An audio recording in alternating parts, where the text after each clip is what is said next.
Hey, this matchup at 326 might affect me in a good way or a bad way. But hey, it's your boy DHP, man. Y'all know the rest, man. And hey, so this is one of my perspective videos. I'm gonna drop two of them. One of them is gonna be on this platform with Charlie Olives, Max Holloway.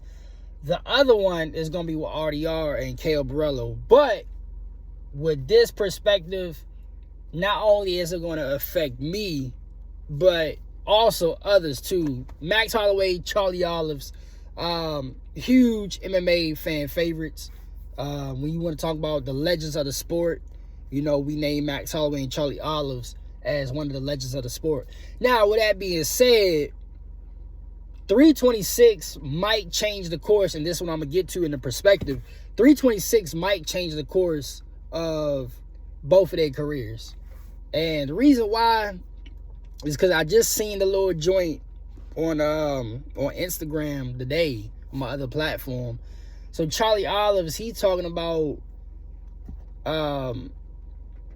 if he was to beat Max Holloway this weekend at 326, he might want to defend the belt. He going to defend the BMF belt, which, by the way, the BMF belt, it's, let's be honest, bro. Let's be honest. It's really like, I've been saying this over and over.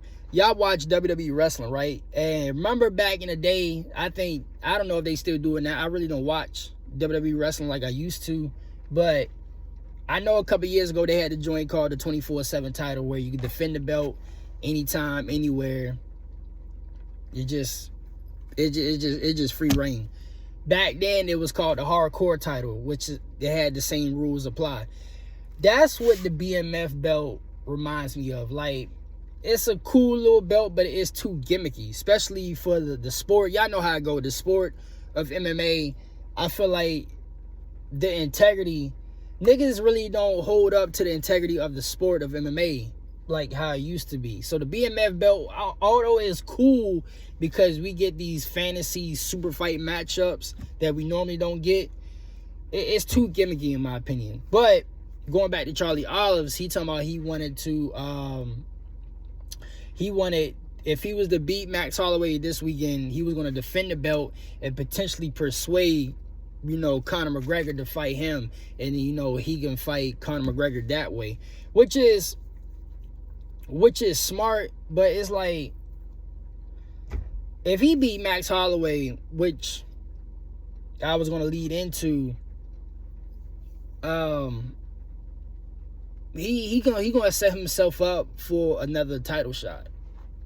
You know, whether, you know, Ilya Topuria stays at lightweight or whether or not he go up to welterweight and it's somebody else. Let's just say hypothetically, Ilya Topuria beats Justin Gaethje. Ilya Topuria goes up to fight Islam at welterweight, and then Charlie Olives, if he beat Max Holloway, he can fight for the vacant strap, right? Because who else is left? He beats Justin Gaethje. Then it's going to be what? Arman Sayugan. Like, him and Arman Sayugan going to run the rematch back for the vacant strap. And even if Ilya Topuria stays at lightweight, Charlie Olives put himself in the conversation of getting his rematch back against Topuria, right?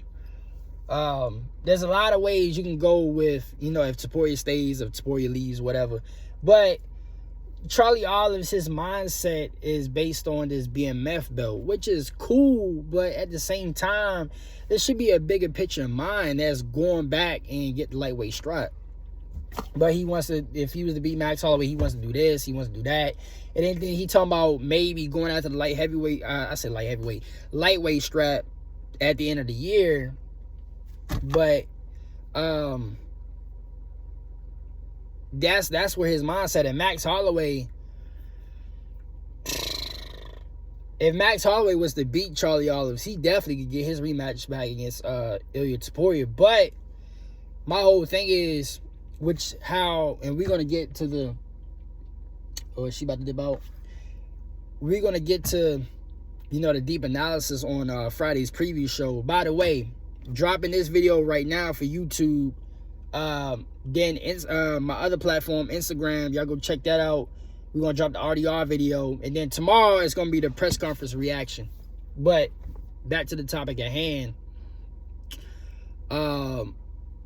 326 could really change the course of lightweight just with them two. Because if Charlie Olives win, honestly, whoever wins, Max Holloway, he can win. He could put himself back in title talks with Ilya Taporia, or even fight for the vacant belt. But one thing I will say, and I can say, if Charlie Olives loses, because he said he don't want to retire anytime soon. If I was Charlie Olives, if I lose against Max Holloway,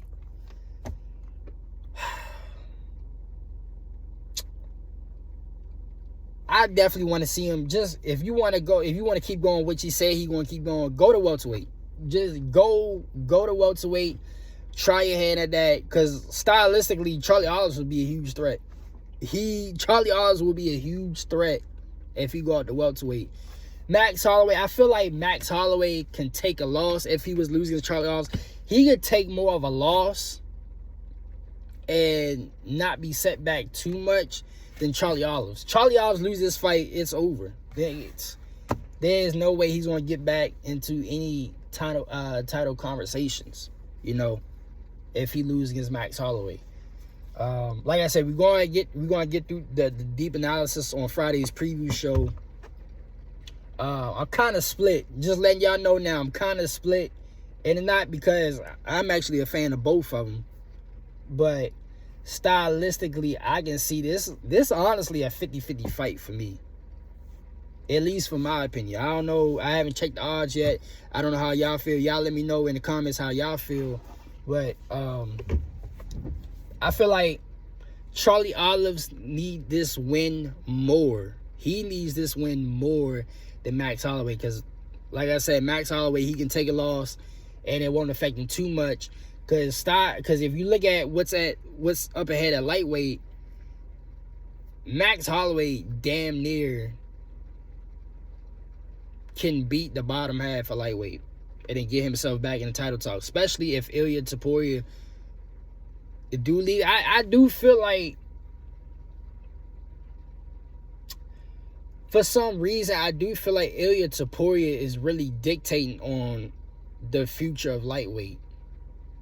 Depending on if he stays or he leaves, it really do dictate the future fight bookings for lightweight, whether it's for the title or it's for the title eliminated fight. But Charlie Olives, he needs this win more, which we gonna get there. We're gonna get there on Friday. But Max Holloway, he don't necessarily need this W. It could be helpful to maybe for him to jump over Arman Sayouk, because I don't know what the fuck going on with Arman Sayouk. He's out here. All of them been going to that RAF wrestling grapple tournament. I see Aljo on that, Sugar Sean. Then I just seen something about Cody Garbrandt. He wanted to challenge Sugar Sean in that company, whatever. And then Arman Sayouk, but that's pretty much normal. You can say side missions, whatever. Those that new to the sport, you can say side missions or side quests, whatever. But that's pretty normal. A lot of these niggas, when they not fighting in the UFC, a lot of these niggas go out and do grappling tournaments and all this other shit. So that's normal. But Arman Sayouk, he had more controversy with doing that shit. So it's kind of like people are starting to see why. I seen a couple of social media posts. They're like, now you see why Arman Sayouk is still in the doghouse, not getting a title shot. But yeah, I just want to bring this quick video out today. Y'all let me know what y'all think. Do y'all think Charlie Olives need this win more? Do y'all think Max Holloway need this win more? And this is what I mean. It's considered a super fight, but it's within reasoning as far as like how I feel about the current state of the UFC. Because I feel like UFC, they doing all this shit, handing out like candy, but it's one of these fights where it's considered a super fight, but also it's within bounds of both of these niggas is inside the top 5 in the rankings, so it makes sense. But y'all let me know, do y'all think Charlie Olives need this win more, or do y'all think Max Holloway need this win more? Y'all let me know in the comments. Y'all like, share, subscribe, all that good shit. Let me go ahead and drop my video for RDR and Robert Whitaker. I said Robert Whitaker. RDR and Caio Borrello. And yeah, I'm gonna see y'all tomorrow, man.